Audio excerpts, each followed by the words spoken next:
Hello, welcome back to Mantel Farm. It's been 2 weeks since our previous inspection. Due to the weather, we haven't been able to have a look at our bees, but today we've been given some lovely sunny weather. So let's have a look and see how they're getting on.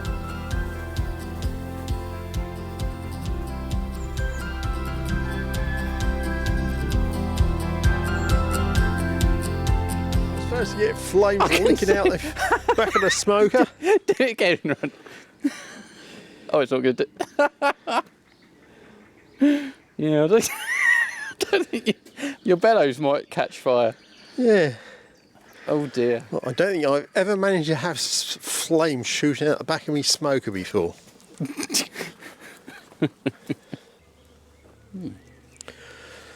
Well, they're still taking a fondant.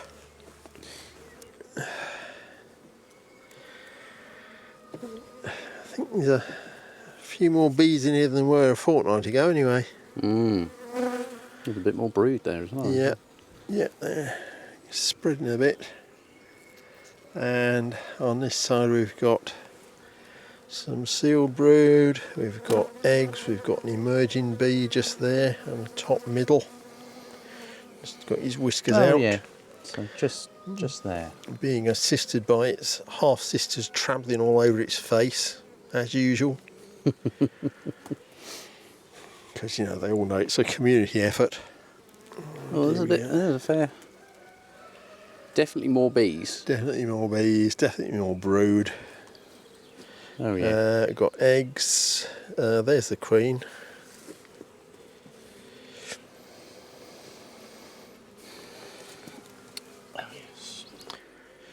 Right, so that was, I've forgotten, 3 frames of brood on? Or was it I've 2? forgotten as well now. I think it might have just been 2. I think we were looking for eggs on the 3rd, but certainly 2 frames.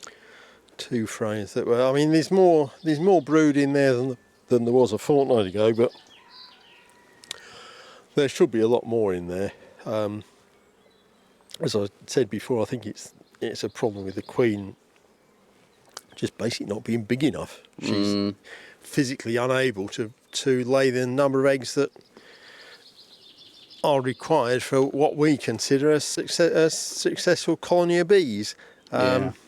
You know, I mean, by their lights, it's an entirely successful colony of bees because it's come through the winter. It's producing stuff. It's not big enough to swarm probably, but they're surviving and they're doing all the things they should do.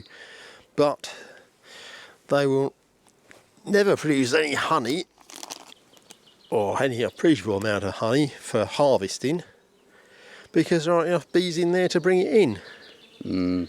Never mind all the processing and whatnot. Right, I suppose I better smoke them because they tend to be a bit tasty even. Although it is quite a nice day today, it should be alright. Yes. Being careful not to allow the flame from the wrong end of the smoker to burn all their wings off. Didn't see any flames that time. No, it's Settled. it's behaving itself fairly reasonably well at the moment, I think. Right, drags out the dummy board.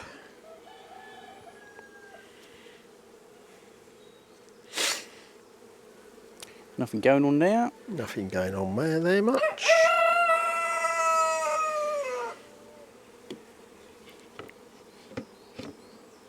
Put it there, right. Okay, starting from the back.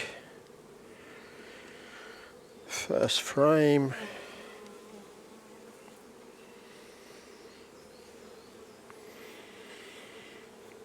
Quite a few bees on one side. And the other.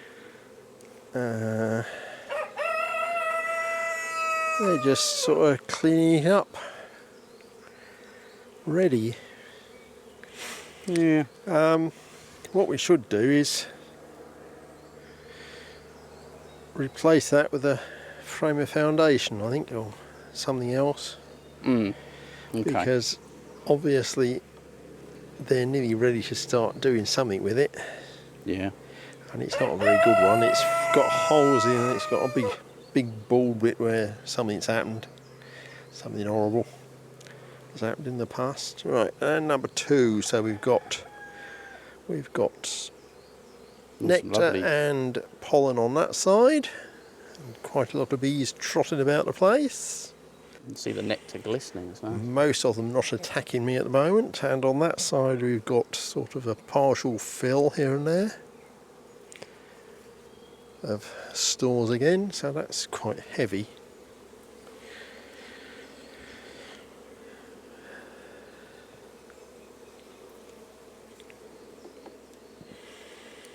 The weather's made quite a difference to these, hasn't it? Yeah. Well, they were always ahead of the other colony anyway. They were, I mean, the first time we opened them up in the goodness knows how long ago. There was, February, wasn't it? Was it 20-something February? Yeah, because we had a bit of nice weather. These had sort of 3 frames we brewed on, and the others had 2, I think, or it was 5 and 3 or something. It was. I see a few they were drones way in ahead. there as There's well. a queen cell here in the top corner, top middle.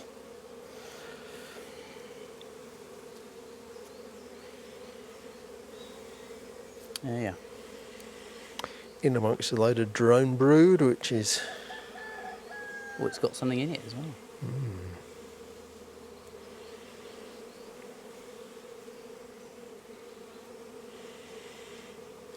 Not anymore. Not anymore. Yeah, I mean, while the sort of more modern thing is that once they start building queen cells, there's not a lot of point keep breaking them down. In this case, they haven't even got a box full of brood yet, and they're building queen cells. So there's absolutely no reason that I can think of why you would want to propagate this lot. So until we actually get A lot of drone on the bottom, huh? some a different queen in here, then we just have to keep trying to keep them here. There's no, if they're this keen on swarming now, then the queen that comes from any of these queen cells is going to be probably even more so. I think we ought to uncap this drone brood as well, partly to look for Varroa, and partly just stop them propagating these fairly awful swarmy bees. Right then.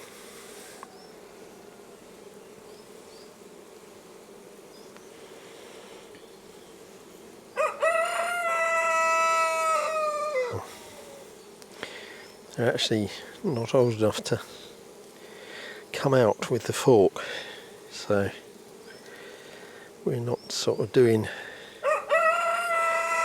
much of a Varroa count on this lot. They really need to be a little bit older, so they're at the pink-eyed stage before they have the cohesion to come out as a complete pupa. But anyway, if we kill them all off, then the bees will get rid of them, get rid of the larvae, and hopefully the Varroa will just go with them. There's one that we can pull out, probably. Sort of want the head developed, don't you? So Yeah, so you get behind it. but It's a lot of drone they've laid down. it's not a lot for I suppose it looks quite a lot on the frame. It looks a doesn't lot, but I mean, Tom Seeley, in his investigations into feral colonies that he is studying, he's talking about sort of approximately 12% drone in a natural bee colony. Well, that's out of 12 frames in a national box. That is one frame, or 1.5 frames. I mean, that's far more than most beekeepers would ever tolerate. And basically we all know that we should all know that our bees have Varroa mites, so there's no point really just dragging them out to see if your bees have got Varroa, because obviously the answer is going to be yes.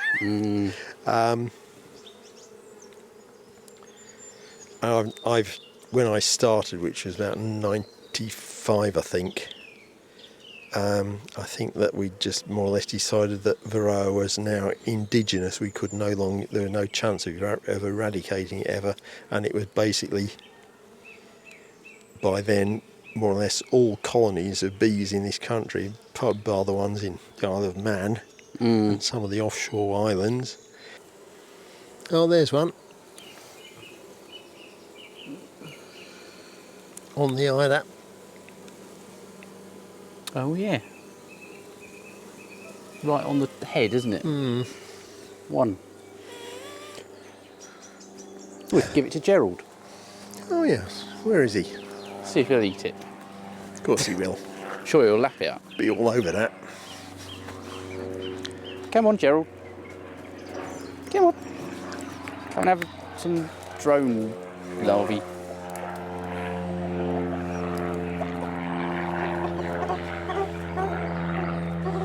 So I put your foot on them. Are tasty? Yeah, he likes those, doesn't he?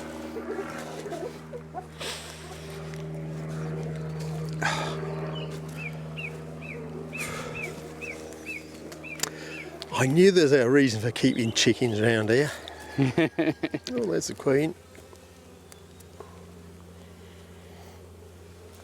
Yep.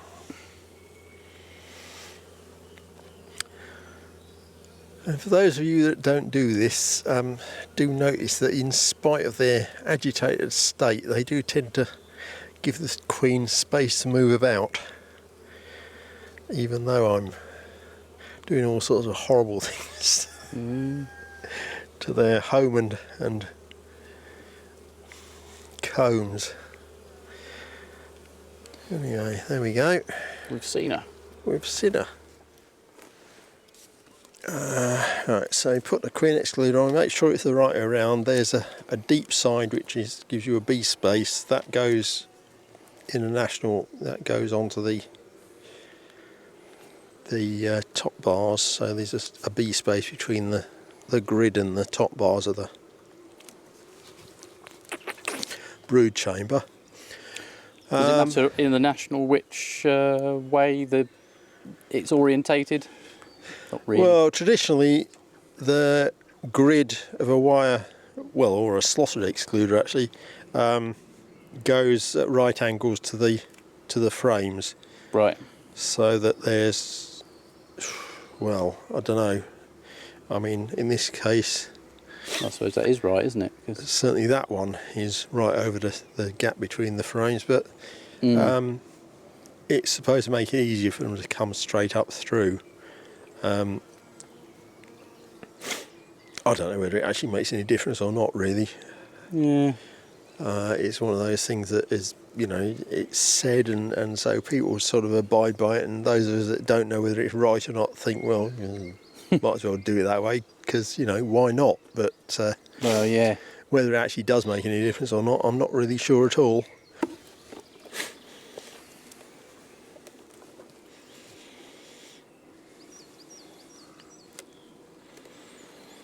We've got a super on them.